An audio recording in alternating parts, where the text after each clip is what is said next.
Member. Oscar and Corla. I want to raise with the Taoiseach the participation of Irish soldiers in the EU's military assistance mission in Ukraine, or of Ukraine. We opposed Ireland's participation. We explained that this was a full-spectrum military training mission and a clear breach of neutrality.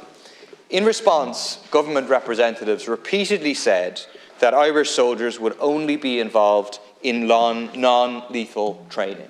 A statement that went out from the department after a government meeting during the summer again stated that Ireland would be involved in things like demining, combat medicine.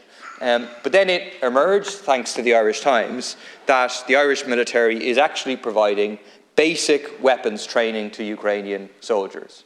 So we yesterday had the spectacle of the Taoiseach explaining on the radio how providing training and using a rifle somehow qualifies as non-lethal training.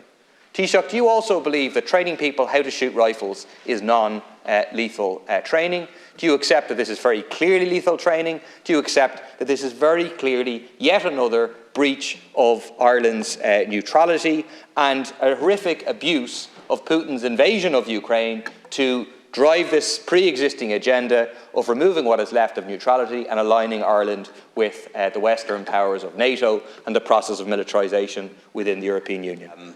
In terms of Deputy Murphy's question, our defence forces are taking part in the EU training mission, the EUMAM for Ukraine. It's not the first training mission we're involved in. We're involved in one in Mali, for example, that I was able to visit some years ago.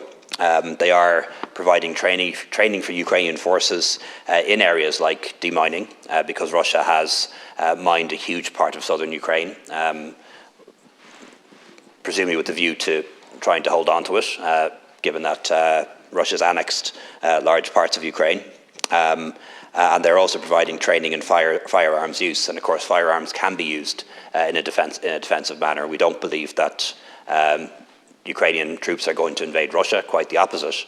Ukrainian troops are defending their lands, their homes, their democracy, their independence and their neighbours.